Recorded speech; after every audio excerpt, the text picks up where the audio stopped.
Hi, Kieran. I wanted to leave you some feedback on essay one. Um, so overall, I think this is working well. I really like that your moment of conflict, you expanded upon it and you used some of one of the um, narrative strategies that we talked about in class, dialogue, and I think the dialogue in this essay is working well for you. I think you captured your moment of conflict well, and then dialogue is something that can be kind of hard to write, meaning that a lot of times when we write it, it sounds like really stiff and unnatural. In other words, it does not sound like the way people actually talk.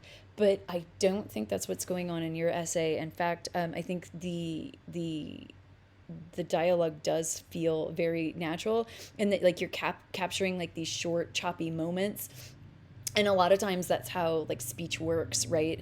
And I think that through that dialogue, it's like you're really capturing how traumatic that situation was, in that like you're standing there and it's just like comment, comment, comment, right? Like racial slur, racial slur, racial slur. So the reader gets a sense of like, God, right? How terrible it must have been to be in that experience. Um, there's a couple of things that I want to talk to you about in terms of paragraph organization and just making the essay stronger. You're a little shy on the length, right? You really only have about 5 pages here, but I think there's some ways to expand on this. So first, let's talk about a small editorial concern, because I kept seeing this in your dialogue. So remember when we talked about punctuating dialogue, or actually we probably didn't talk about it directly. It was in the lecture. This is actually how you punctuate dialogue. So if you put your attribution at the end, you do a comma, close your quotes, and then you always lowercase the attribution, unless your attribution is a it does need to be capitalized, such as I, or if you're using a specific person's name. So I'm just like gonna make something up here. Let's just say that this girl's name is Sheila, right? I'm just making something up. Of course, that would be capitalized. But if you're just using a vague pronoun like she, you always lowercase it. So here you have the capitalization correct, but you want to make sure that you put the comma in, and you got the punctuation at the end, right? So this one would look like this, so on and so forth. So just some minor editorial concerns. This one, because it ends with a question mark, you actually don't need the comma. So in this case, it would look like that, right? So going in and editing your, here's another example, all of your dialogue, and punctuating it correctly will help. So let's go back up here. I think the progression of the story and the use of dialogue is all really strong. I want you to talk about, or I want to talk to you about what happens before, and then what happens after. So I'm thinking the majority of this section should probably come actually at the end, particularly where you're talking about um, the changes that you experienced when you got here. So, what I would do is capture Hawaii more clearly, right? So, you got these really broad general ideas, but notice that this is like a pretty small paragraph. So when you call it the most beautiful place on earth, bring in the details, right? So you kind of talk about the waves and the beaches and the tropical paradise, all those assumptions that people have about Hawaii. You you need more detail in there. I think it would also be nice for you to talk a little bit about your family. Um, Maybe talk about how your family ended up in Hawaii, right, originally. Those would be some nice details here. And I think that this sentence um, might be useful um,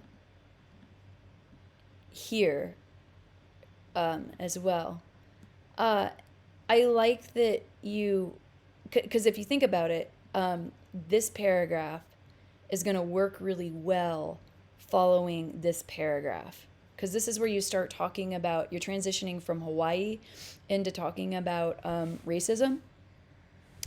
And yeah, right, you captured that bias, but you're saying that is only the surface, right?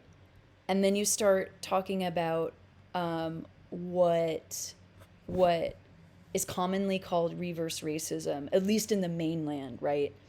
I don't know if you'd call it reverse racism in Hawaii. We would in the mainland, but I don't know if you'd call it there, since, as you say, white people are the minority. So I think capture this moment, and then I think after this moment, right, then I understand what's going on in the world because of Hawaii. Then I think bring on the fact that you're you're in Joplin, and all those experiences about you being in the majority and you seeing your teammates get judged.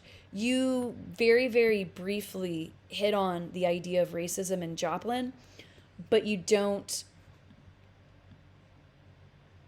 go into detail here. And I think that it's worthwhile for you to go into detail here. And I think that it would be more effective following the narrative.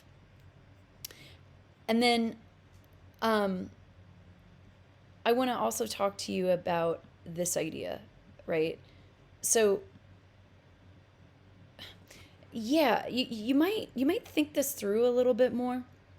Um, because no, you talked a lot about minority, how the United States is really based on minorities and majorities, and all like all the social issues that come with that. But you seem to be arguing against diversity, right? Because you say diversity brings racism, it also creates chauvinism.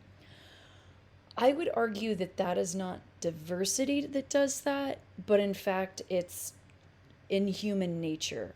Really, what does that is the tribalism that is kind of born into, or is part of being human. So we have this tendency for tribalism or groupthink. And one of the reasons why our brains are wired that way is because it's tied to a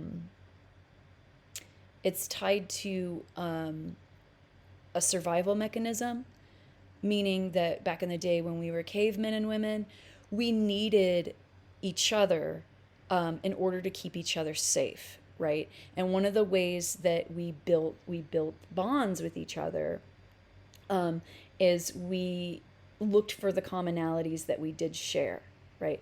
But our brain really enjoys making shortcuts. And so what often happens with groupthink is we exaggerate what we have in common, and then we also exaggerate the differences, right? So I don't think it's diversity that brings racism. I think it's the shortcuts that our brain makes. I think it's that groupthink that we as human beings are unfortunately prone to. It's the inherent bias that human beings have. And in fact, I would argue that diversity can actually diminish racism, because if we are exposed to other people, it can lessen, right, the stereotypes that we have, right? So if you really think about what this sentence means, it essentially means that the only way that we can fight racism is to have monoculture, right? And I don't know that's possible, right? And the only way to fight chauvinism is to just have one majority, right? But you pointed out that we have a clear majority and minority, and we don't want everybody to be the same. What we want is to be able to not allow, or like get rid of those shortcuts, right? To really think through when we are using stereotypes, or when we are using shortcuts in our thinking, to be aware of that kind of thinking and actively make changes. So I don't want to tell you what to write per se, but I want you to I want to point out what this sentence here seems to suggest, right? Because it seems to suggest that if diversity brings racism, that you're asking for everybody to be the majority, right? And that's unfair for people who are the minority, right? And that's something that you've experienced. So you might kind of think through how you're saying this, and how it might potentially come off to a reader, right? Particularly that, we're in a moment right now where we really are talking about diverse experiences in the United States, and why those voices are so important. And I would argue that your story adds a whole other layer to it, and your story needs to be heard as well, because it's one that I think a lot of people, especially in the mainland, right, as you say, would be unfamiliar with. So really, I think the story works. It's just kind of expanding some of these paragraphs where the ideas are good, but they need more development. And as I said before, kind of shifting things around to make your organization stronger. All right. Well, let me know if you have any questions about this, and I think this would be a good one to revise should you be interested.